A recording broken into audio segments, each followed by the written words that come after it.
Welcome to this explainer. Today, we're going to dive into something incredibly heavy. We're going to navigate one of the absolute hardest, most unavoidable parts of the human experience.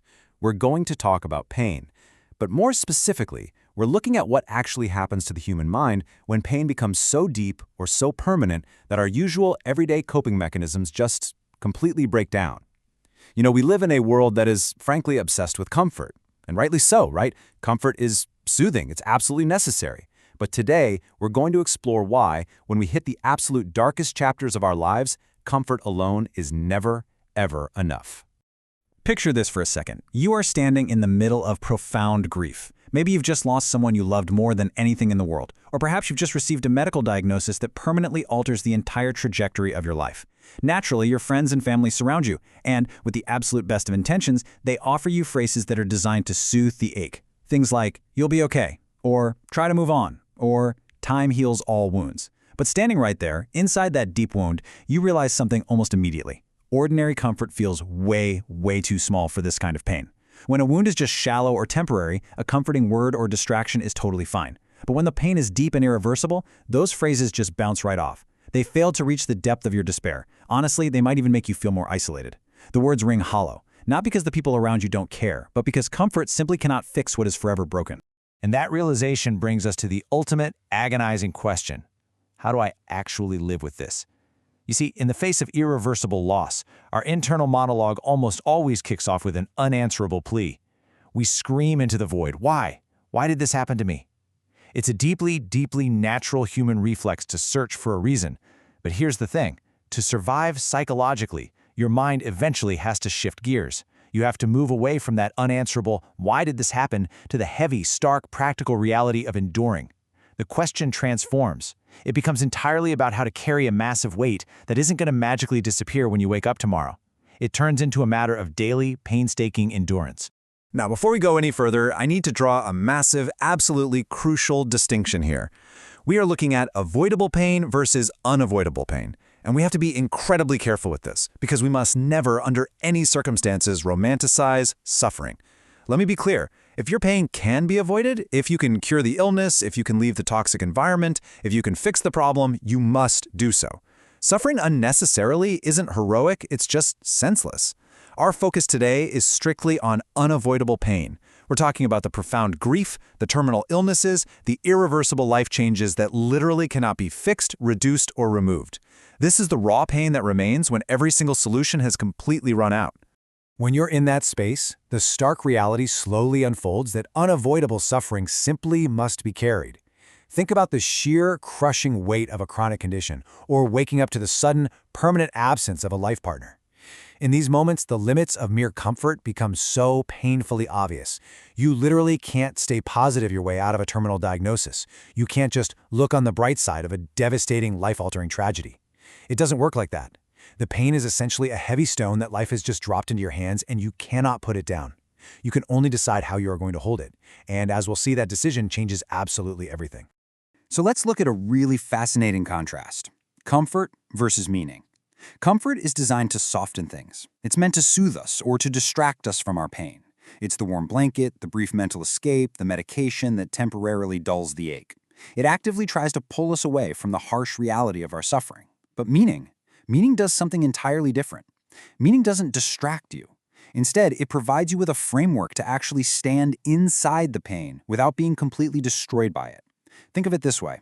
If comfort is someone trying to pull you away from a burning fire, meaning is what gives you the fireproof suit to walk straight through the flames, keeping your humanity totally intact. Now, I want to be incredibly clear about what meaning is not. The crucial point here is that meaning does not erase pain. Finding a purpose in your hardship does not magically make the suffering pleasant. It doesn't make it good. It absolutely doesn't mean you won't break down and cry. It doesn't mean you won't feel bone-tired and utterly exhausted. What meaning actually does is give that suffering a specific place within a much larger context. It acts as a barrier. It stops the pain from turning you into someone who is just consumed by bitterness, by numbness, or by absolute despair. It allows you to deeply feel the pain without completely losing yourself to it. There is a timeless, really foundational quote from the philosopher Nietzsche that captures this dynamic perfectly. He said, "He who has a why to live for can bear with almost any how." And psychological research heavily supports this idea. Anchoring yourself to a profound reason acts as a literal lifeline in the absolute darkest of circumstances. When you know exactly why you must endure, whether you're doing it for a specific person, for a cause you believe in, or for a deeply held core value, the terrible, agonizing how of your daily existence transforms.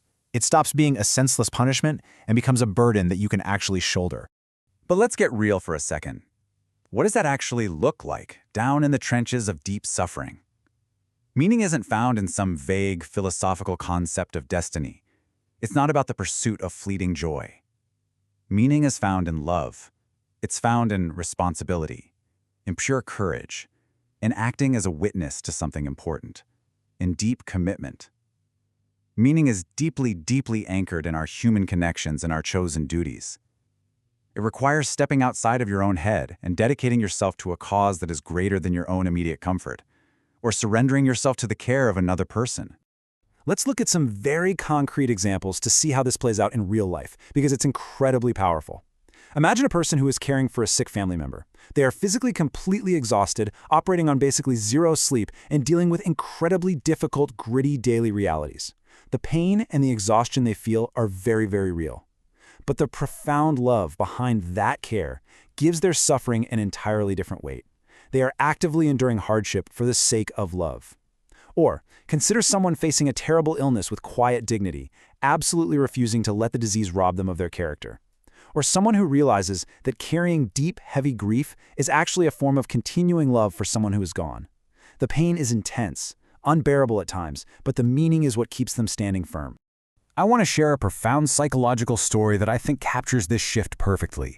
Imagine an elderly doctor. He is deeply depressed, actively mourning the loss of his wife, whom he loved more than anything in this world. The usual comfort phrases, "she's in a better place" or "time will heal," they don't even scratch the surface of his despair. But then a question is posed to him. What would have happened if he had died first and his wife had been the one forced to survive and mourn him? The doctor realizes immediately that it would have been terrible for her, that she would have suffered immensely. By outliving her, he realizes that his own survival and his immense, crushing grief is actively sparing her from having to endure the very agony he is carrying right now. Suddenly, his suffering ceases to be just raw, senseless pain. It takes on the profound meaning of a sacrifice. It becomes the ultimate price he pays to spare his beloved. That kind of realization creates a massive paradigm shift in how we view our existence. Normally, we walk around constantly asking, what do I expect from life, right? We expect happiness, we expect health, we expect success. But when tragedy strikes, clinging to those expectations only leads straight to despair.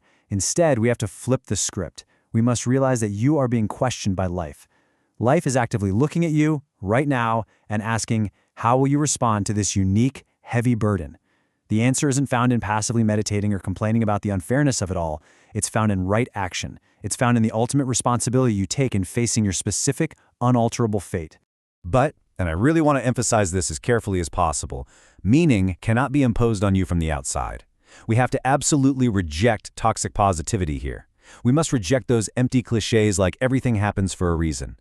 Telling someone in pure agony that it's all part of the plan can be deeply insulting. No one, literally no one, has the right to tell another person what their pain means. It is an intensely personal, subjective journey. Meaning is something that must be discovered or consciously chosen solely by the person who is actually living through the pain, often in the quiet, very lonely depths of their own conscience. Which brings us to this breathtaking, incredibly solemn thought from the writer Dostoevsky. He wrote, "There is only one thing that I dread, not to be worthy of my sufferings." Just think about that for a second. It perfectly captures how an individual can preserve a vestige of their inner human dignity, even when they have been stripped of all outward control, all physical comfort, and all hope for an easy resolution. The way a person accepts their unchangeable fate and all the terrible suffering it entails gives them an incredible, unique opportunity. It is the very last of the human freedoms, the ability to choose one's own attitude in any given set of circumstances, to remain brave, dignified, and unselfish even when the world has taken literally everything else away. So as we wrap up this explainer today, I want to leave you with one final provocative thought. If you are in the thick of it right now, What is your reason not to collapse? Listen, pain absolutely needs comfort. We all need a shoulder to cry on, we need a moment of rest, we need a temporary escape from the crushing weight of the world. But when the pain is inescapable, when it's the kind of pain that stays, it ultimately needs so much more than just a comforting word. It needs a reason to keep breathing. It needs a love not to abandon, a value not to betray. It needs a way for you to remain fundamentally, undeniably yourself, even while standing inside the fire. Find your meaning, whatever it is, and you will find your way through the pain.